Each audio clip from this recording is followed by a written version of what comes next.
And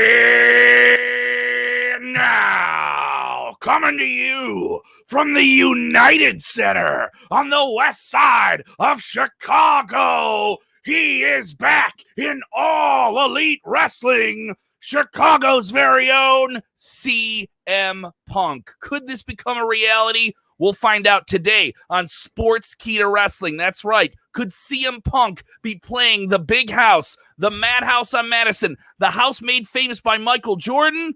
We'll find out. Watch out, watch out, watch out, watch out! Watch out, watch out, watch out, watch out! What is up, everybody? I am Kev Kelm. You press one button, everything goes crazy, everybody. Double watch out. Yeah, I was double dribbling there. So what is going on with that crazy image and crazy start to the show? Why am I talking about the Chicago Bulls of the 1990s? There is a massive, massive plan in the works by All Elite Wrestling on a scale that the wrestling business has not seen in a long time. Maybe they haven't seen since WWE put WrestleMania back into a stadium earlier this year. In terms of a scaled out production with a noteworthy name and a noteworthy circumstance, this has to be the most important thing that's happened to All Elite Wrestling since All In. And it all ties back to a little town in the Midwest of America, Chicago, Illinois, one of the best wrestling markets in the world. CM Punk has been hotly reported to be jumping to All Elite Wrestling, making his return to the pro wrestling world and the pro wrestling ring for the first time since leaving WWE in very controversial circumstances in 2014. So what is this image? Why this teasing thumbnail I put on this podcast today with Michael Jordan looming over the shoulder of one CM Punk? Fancy thumbnail, by the way. Put it together for me. Jeremy Bennett joining me today. I'm Kev Kelm. Jeremy, what's the story? Well, apparently, according to Cassidy Haynes of bodyslam.net, she is the one that kind of broke the story here. She is saying now that Tony Khan and all four EVPs, Kenny Omega, the Bucks, and Cody Rhodes, have hopped on a private jet headed to Chicago. They flew to Chicago on Sunday. And, of course, we do not have any further news outside of the fact that they hopped on that plane. But, of course, this comes off the heels of the Daniel Bryan and CM Punk news that hit us pretty hard last week. So we got a contract, maybe? So the word that was developing, I mean, see, our friends, tip of the old proverbial internet wrestling cap towards Fightful, they broke the story that CM Punk was talking about a return to wrestling. Now, they noted heavily, even though people reported the wrong way, that, yeah, most likely he's going to All Elite Wrestling. Yeah. All right. And sources within WWE even said that they feel he's, and then we find out news that WWE has no interest right now at the time at working with CM Punk, and the bad blood is there. That's fine. That makes sense. Well, it was reported, they know better. They probably know better. I don't think Punk will ever go back to the WWE, at least as long as I'd say as long as Vince is there, but I don't think he'd go back even if Triple H is running. No, I think he'll go in the Hall of Fame eventually, and he'll make but as a wrestler though, I don't think he's ever gonna. I don't think he'd ever want to be a performer for them anymore. I wouldn't put that past him. Yeah, I wouldn't put that past him. Yeah, but I mean, you're not getting on a private jet for nothing. You want to headline WrestleMania finally? Right. No, maybe, yeah. There's only one place you can do that. There's only one place you can do that. Would that even bring him back? I don't know. I don't. But this plan, the EVPs, all the executives, all the big figureheads, all the people that control the direction of AEW, and the man with the checkbook on a private plane to Chicago, Illinois, and the spot they're visiting is quite the spot. That would be the United Center. The United Center is the home of the Chicago Blackhawks, the National Hockey League. CM Punk, a very vocal fan of them, almost like their celebrity mascot at this point. And the home of the Chicago Bulls, made famous by Michael Jordan. He opened it in the early 90s, the most famous athlete of all time. WCW ran the United Center during the Monday Night Wars and ran some big events there and ran some great houses there as well, did some great business. And I was at the first show ever ran at the United Center in 1994, the summer 1994, and that is when WWE did SummerSlam. SummerSlam 1994 opened the building. It is a very, very big building. In excess of 18,000 there. So you're talking about a building that'd be nearly as big as what they're running at Arthur Ashe Stadium. Which they've already sold tickets for. They already sold tickets for, and they're on track to do very, very well at it. If not sell it out, they'll paper it out and sell it out, that type of thing. This would be a big undertaking, but it also lines up with what AEW thinks they can do. It's worth noting for All Out Week, they're going to run the Now Arena in Schaumburg, Illinois, about an hour away from the United Center, essentially the same market. Yeah. They're going to run it 3 times in 1 week. So now the debate is, when are you doing this? If you're bringing him back at All Out, and the idea is to build to a date, a big return date with him, and maybe even that first big match back, or maybe that first big match for him back in Chicago, maybe a big title shot, a main event of some kind. CM Punk is the attraction, AEW on the banner. You got a lot of explosive elements coming together here to really move some tickets. Yeah, and the way that they have the pay-per-view spaced out, if you bring him in at All Out to debut, you're not going to, I don't think you're going to hold him off for a few months to wait for that next pay-per-view to come through, which would be Full Gear, probably in, well, actually, this is actually the shortest time period between 2 pay-per-views is usually All Out and Full Gear. There's usually about 2 months between those pay-per-views. So about 2.5 maybe. A special show in Chicago, Wednesday Night Dynamite. I mean, the ratings would go through the roof for CM Punk's wrestling debut to be on cable television as opposed to pay-per-view, unless they decide to make Full Gear at the United Center. I don't know if they've announced Full Gear yet. Yeah, that's 2 big pay-per-views in one market in 1 year. I think you're asking a lot of your fans in that circumstance to do that. You're asking a lot of your fans to do that, right? But CM Punk, I mean, it's not even going to, I mean, we're not really talking Chicago here. People are going to come in from all over the world to this event. So I don't think it's actually that bad of an idea to come back to Chicago for Full Gear. Gary Joe with quite the comment here. I don't mean to cut you off. I want to get you're fine before you miss it here. This is seriously going to get AEW stronger viewership for the month of August leading up to All Out because of the urgency, people wanting to see Punk or Bryan. This is a smart audience. They are going to tune in and want to see that moment. It's worth noting that Daniel Bryan is also in play. The plan that we've heard is for Daniel Bryan to debut at Arthur Ashe Stadium. And that's before All Out. Am I correct or no? No, it's 2 weeks after. And let me fill you in real quick here.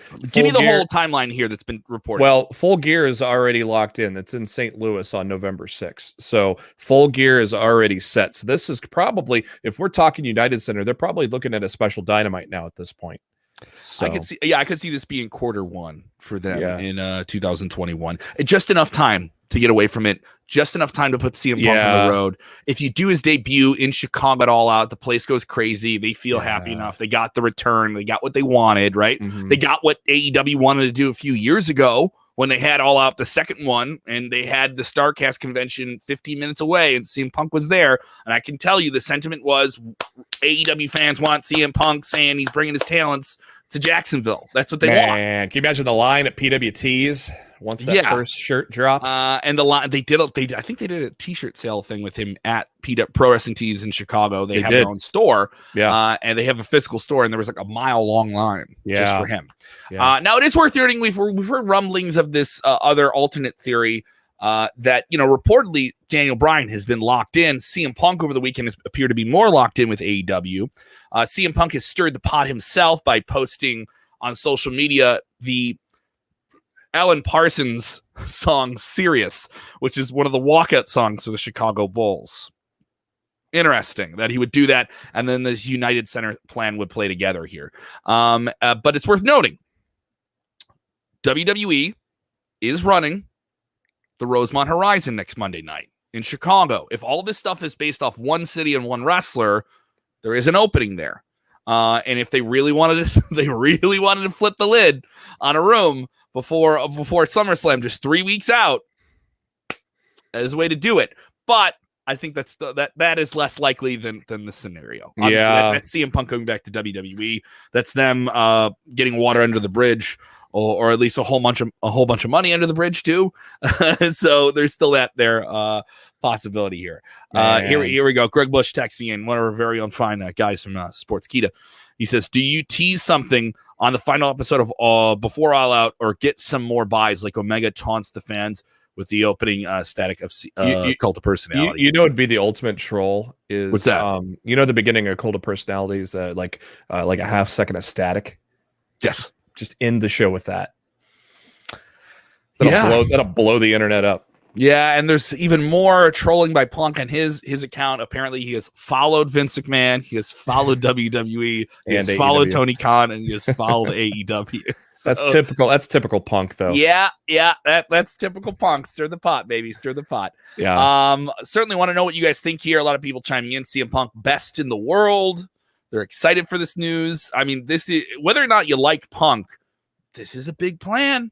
Man, this is a big plan by AEW to say, hey, it's not, our very own Dutch Mantel is on Smack Talk this past Friday, okay?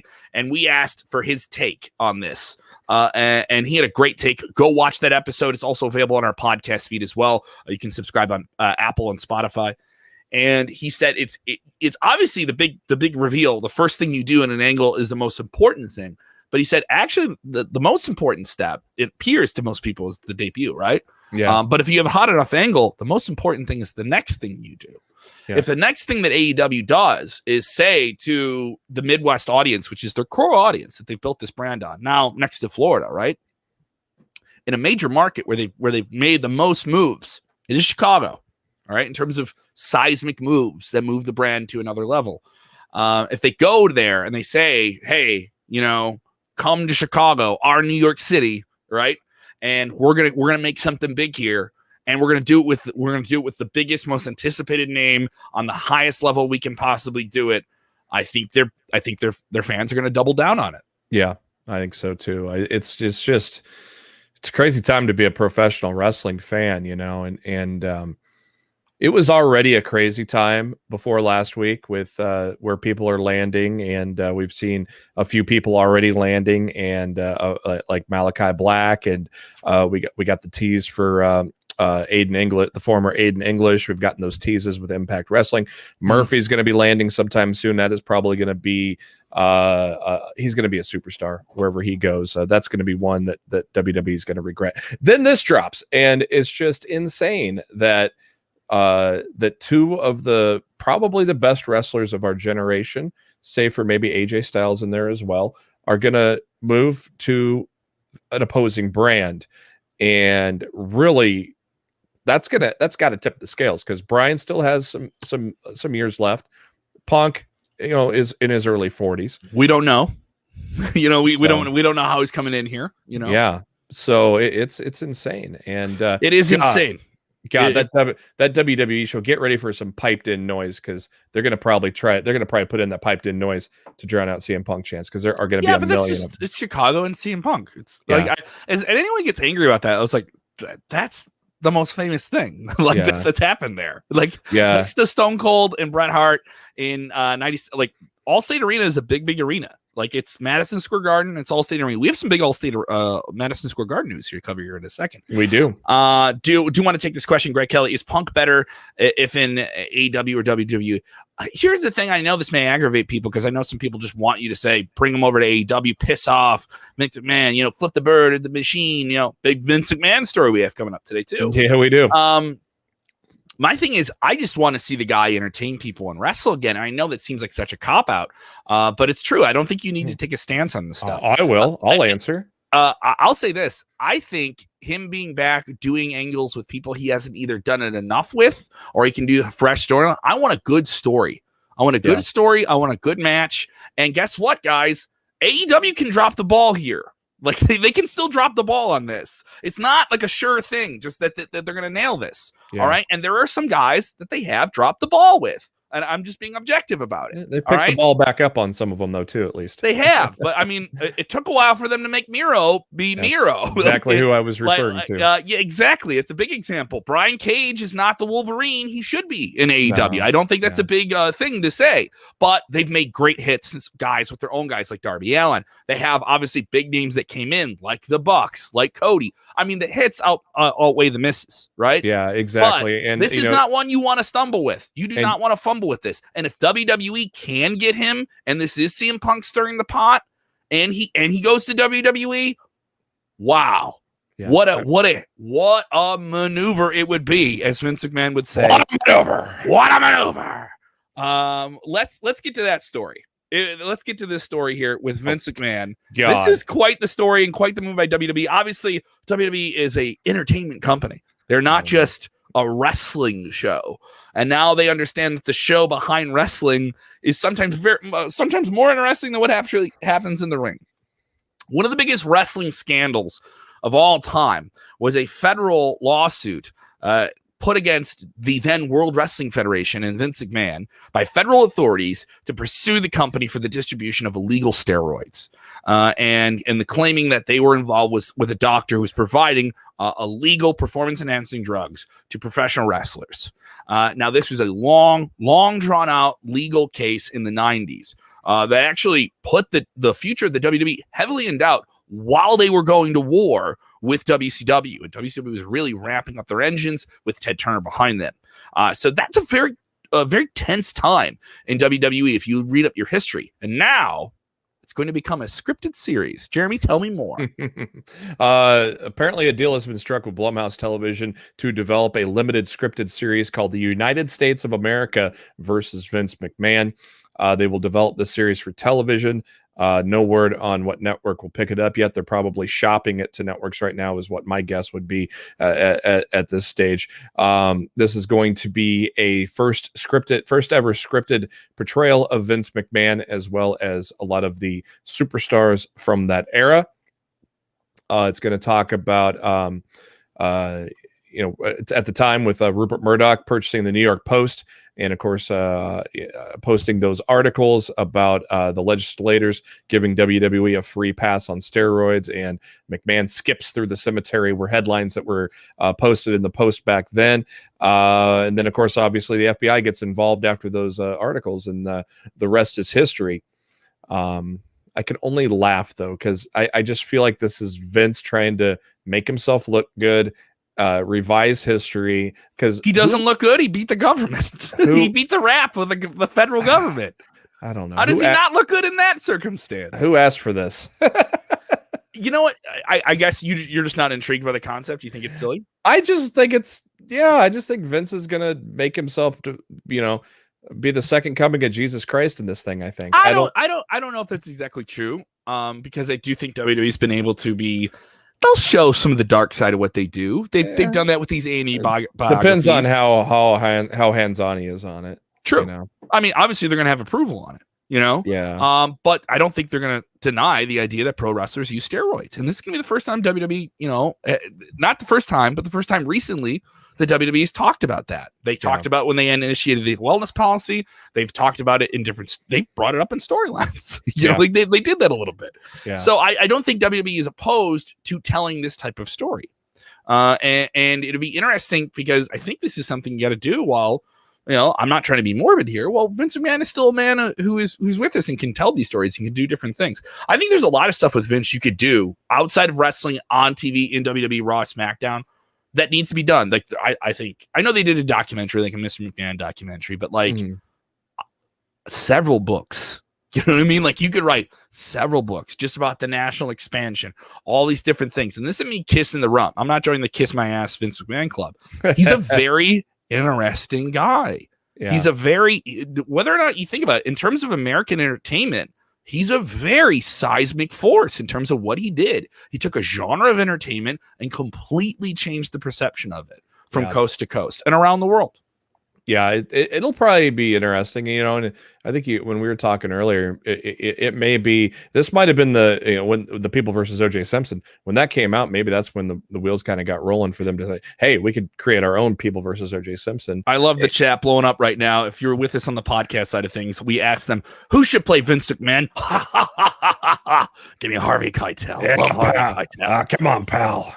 Dorsey saying it should be John Goodman. We got a lot of John Goodmans in that. Well, actually, it's the same person saying it over and over. But Sam McMurray, I can't place that name. I've heard that name, but I can't place the name with the face there. Right? I mean, Goodman would be good. I mean, you watch Big Lebowski, all over the Lord. Yeah, but he's got to like get some beef on him though. Yeah. You know what I mean? Yeah. He could definitely pull off the voice. Like if this is an animated thing, I'd be like, yeah, let's go with him. Yeah. Greg wants just Adam Cole to be in it, played by Adam Sandler. Woo! Ooh, boom! Ah, so hot. That's my bad. So hot, so undisputed. I got a snake, man. That's a deep Adam Sandler reference, dude. So other people were saying Jack Nicholson. Jack Nicholson, unfortunately, is not doing film work anymore. No, he's retired. He's retired. He's watching the Lakers lose. Mr. A big fan of the show. Mr. James Espanto Fernando. That guy. Texas in, he says, in the 80s, it seemed like every top wrestler was on the gas. Yeah. I wonder if they'll use that in the show as a line for roids. They'll just say, "Hey, you got some gas, man?" Yeah. Oh no, the show will be called The Gas. Like there'll be an episode, if it's a scripted series, there'll be an episode called The Gas. Who's got the gas? Who's got What did you mean? McMahon, did you understand what the gas meant in your locker room? You can't handle the gas. You pencil neck geek. You can't handle the gas. Safet's mentioning this is interesting. It's worth noting in terms of wrestling history. This is before the Monday Night Wars even started. Some people would say this is a big precursor to it. It was probably the biggest in-ring story that happened before that. We were getting to the point though where that product was just getting it was at almost its lowest point, there's too many gimmicks, and it was starting the downward trend in 94, 95 before the NWO kind of started really shaking things up. So some people say Harrison Ford. Listen, Brett screwed Brett. So that's my Harrison Ford. And then Brad Bros saying if they have The Rock, the Rock Roman Reigns should play The Rock. The Rock was not even in WWE at the time. No. I think he was playing college football 95. at the time. Yeah, he I think he made his debut at Survivor Series 95 or 96. So what's our next big story here? Let's get to it before we close out the show here. Big one. It's John Cena news. So the summer of Cena, as WWE has dubbed it, to sell tickets has been a little bit successful. WWE did 2 house shows this past weekend, headlined by John Cena, with the Mysterios taking on the bloodline of Roman Reigns and the Usos. Cena and Mysterios going over at both shows. These shows were not sellouts, but they were healthily attended from what I could tell, especially in Pittsburgh.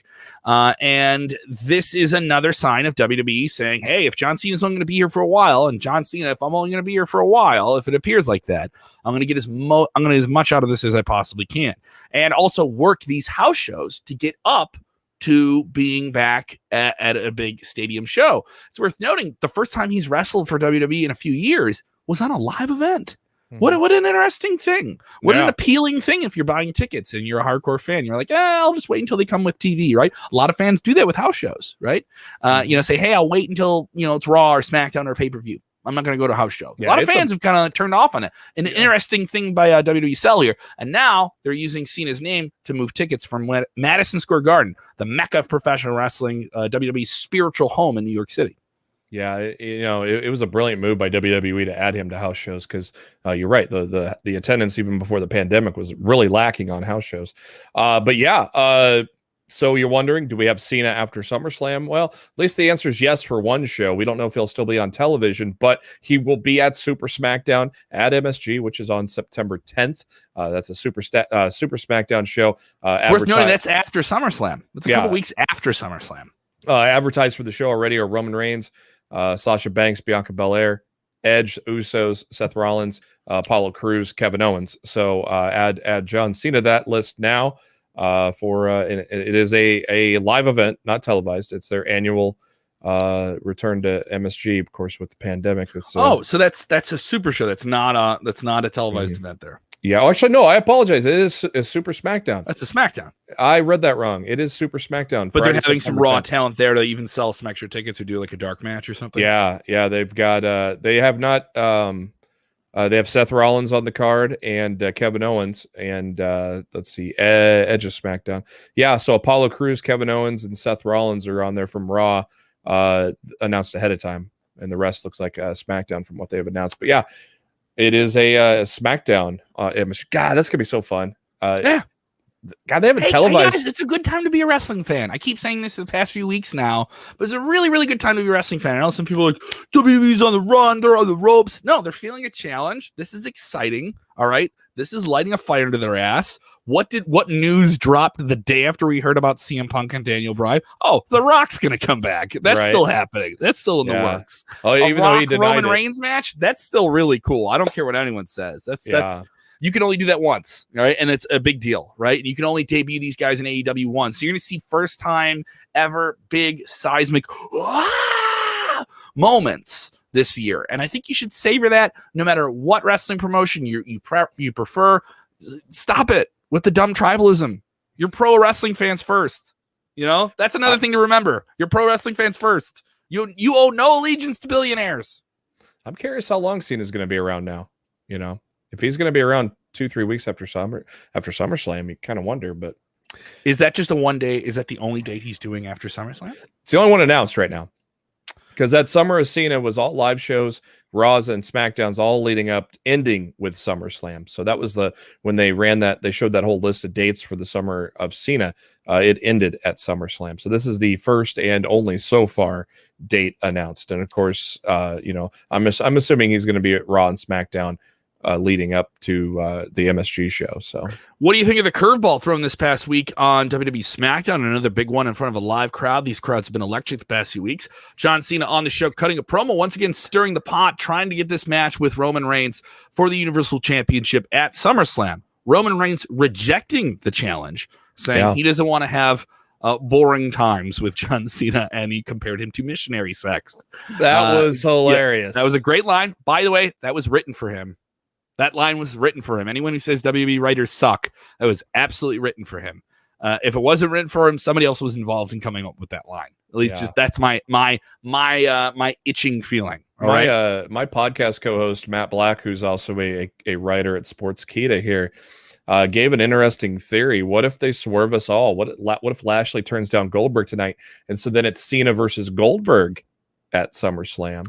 I don't know. And then and Balor, but I just don't. You've built up this match. This is the match people want. Yeah, and you did that showdown his first time coming out. You made it very, very clear. You made it abundantly clear.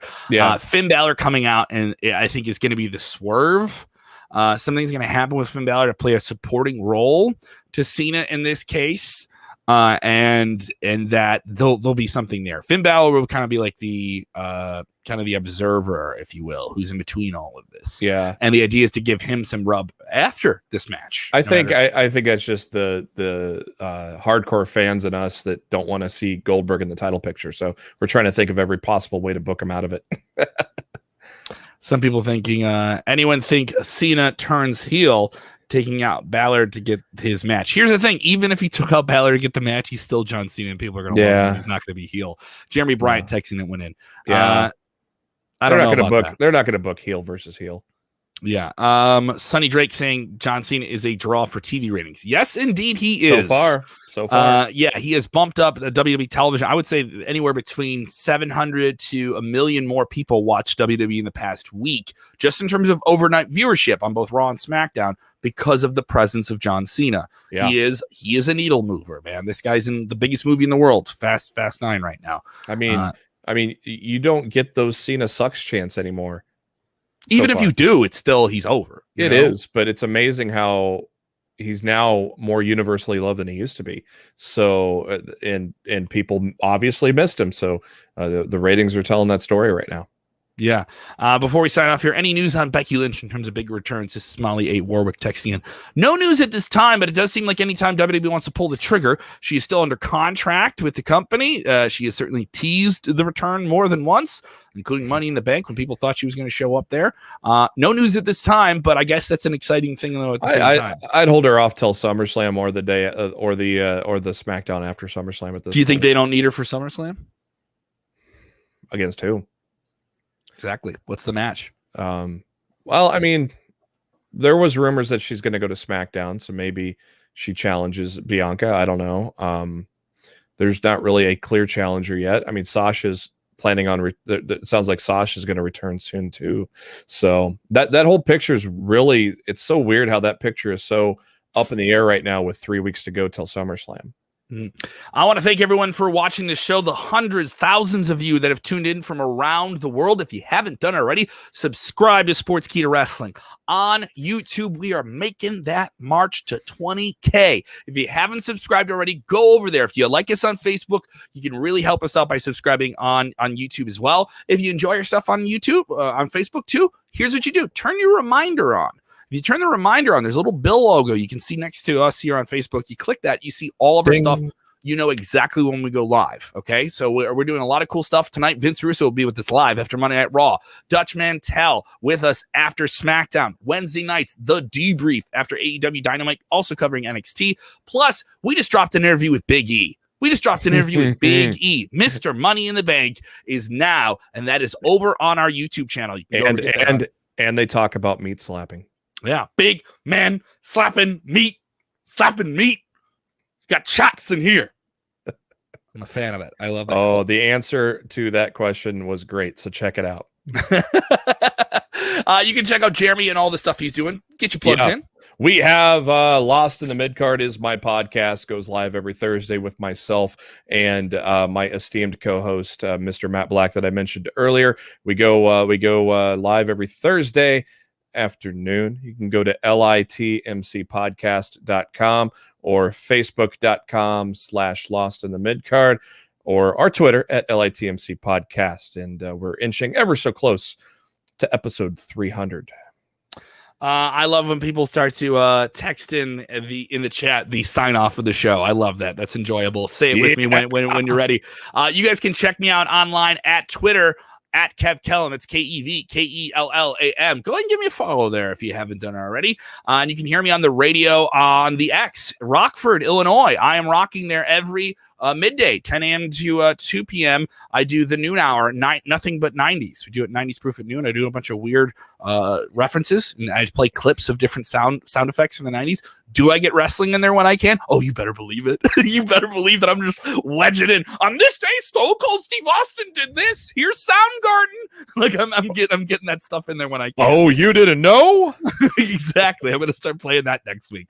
So definitely check that out every weekday at noon Central. And you can stream that anywhere in the world on the TuneIn app. All right. A lot of great rock music. You guys are awesome. Thank you so much. Thank you for supporting Sportskeeda. Hit the like button. Hit the share button. Have fun, everybody. Because remember, when you're watching wrestling, you got this one thing you got to do. You just got to take a deep breath.